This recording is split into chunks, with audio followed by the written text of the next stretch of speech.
오늘은 한국의 자랑스러운 기술 중 하나인 디스플레이를 소개하고자 찾아뵙게 됐습니다. 노 재팬을 캐치프레이즈로 내건 일본 불매 운동이 시작된 이후에 유니클로, ABC 마트, 아사히, 도요타 등 일본 상품이 우리 생활에 굉장히 많은 부분에 침투해 높은 점유율을 누리고 있다는 사실이고, 또 하나는 그에 비해 일본 소비자들의 한국 제품 구매는 거의 없다시피 해서 일본 측이 한국 불매를 하려고 해도 대상 제품이 거의 없다는 사실입니다. 실제로 스마트폰 분야에서 삼성전자가 세계 시장의 22%의 점유율을 한 1위 기업이지만 일본에서는 애플이 54.2%, 샤프 9.8%, 화웨이 9%, 소니 7.5%에 이은 5위에 불과했다라는 겁니다. 이미 지난 수십 년간 전략적인 한국 불매를 유지해왔다는 방증입니다. 자, 그런데 말입니다. TV 경우는 한국산임에도 불구하고 일본에서 높은 인기를 끌고 있었는데, 이는 기술적인 우위를 확연하게 드러냈기 때문입니다. 사실 과거 TV 제품하면 일본 제품이 전 세계적으로 인기를 끌었습니다. 이 현상은 비단 우리나라뿐만이 아니라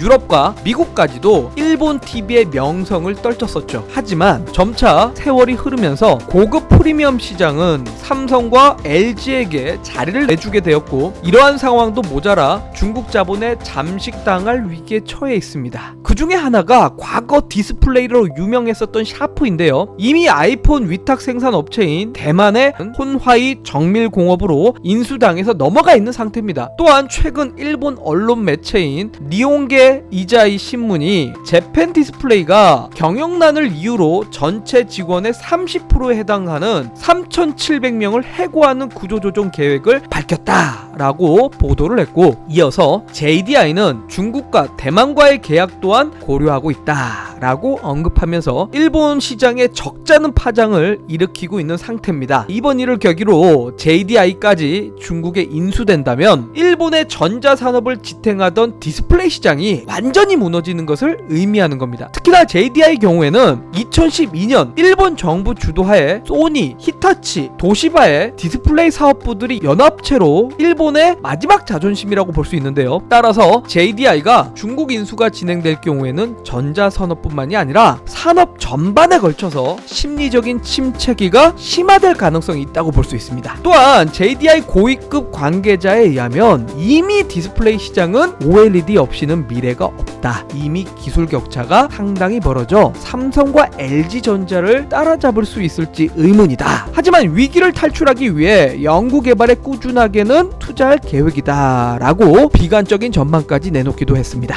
자, 여기에서 세계적으로 TV 시장을 쥐락펴락했던 일본 제품들이 무너지고 삼성과 LG가 부각을 드러낸 이유가 무엇이냐? 그건 바로 한국 업체들이 자랑스럽게 내세울 수 있는 화질이라고 볼 수 있습니다. 자, 화질에 집착하는 일본 소비자의 특유의 성향 때문에 일본 업체들이 많이 위축됐고, 이 수혜를 한국 업체들이 그대로 받고 있는 겁니다. 자, 최근 한국에서도 이재용 부회장이 삼성 디스플레이 아산 공장을 방문한 것이 화제가 되기도 했었는데요. 자, 이 자리에서 이재용 부회장은 주요 임원들과 대형 디스플레이 로드맵을 제시하는 등 미래 신기술 전략을 논의했다고 합니다. 얼마 지나지 않아서 삼성 디스플레이 아산 공장이 LCD 라인을 한 개를 철거한다라고 밝혔는데요. 이게 이재용 부회장의 최근 방문과는 무관해 보이지 않았습니다. 디스플레이 사업에 대한 그룹의 총수의 발빠른 행보와 공장 라인 폐쇄까지 서슴지 않는 이 삼성 디스플레이 과감한 결단 배경은 무엇이었을까요? 삼성은 2015년 처음으로 퀀텀 닷을 활용해서 디스플레이 패널을 선보이면서 LG OLED TV와 일본, 중국 업체들을 경계를 해왔습니다. 자, 대형마트 TV 판매 코너를 방문해보면 삼성은 QLED, LG는 OLED를 대표로 내세운 것을 알 수가 있습니다.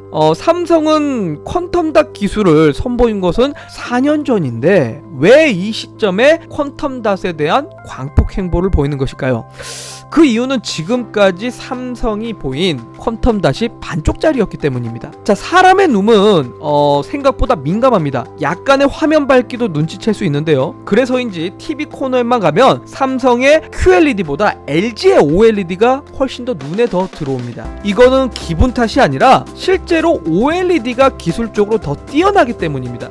자, 디스플레이 패널은 스스로 빛을 낼 수 있는가에 따라서 LCD와 OLED로 구분되는데요. 자, LCD 같은 경우는 스스로 빛을 낼 수 없어서 맨 뒤에 백라이트 유닛이라는 광원이 필요합니다. 과거엔 이 블루에 형광등이 쓰였고 지금은 다 LED를 쓰고 있습니다. 자, LED 광원을 쓴 LCD TV가 처음 나왔을 때 이 제조사들은 전부 다 LED TV라고 광고를 했습니다. 사실 말장난이지 LCD TV입니다. 광원만 LED로 바꿨을 뿐입니다. 자, LCD는 블루 외에 액정과 컬러 필터가 존재하는데요. 디스플레이를 조절하는 반도체가 신호를 보내면 액정은 블루에서 발산된 빛을 선택적으로 통과시킵니다. 액정을 통과한 빛은 다시 컬러 필터를 투과해서 비로소 우리가 보는 화면을 생성해 내가고요. 근데 반면에 OLED의 유기물이 스스로 빛을 발해냅니다. 자, 따라서 색 재현성에 있어서는 OLED가 LCD를 크게 앞서는 거고요. 자, 여러 시행착오 끝에 삼성 디스플레이가 드디어 진보된 퀀텀닷 디스플레이를 만들기로 결정을 한 거고요.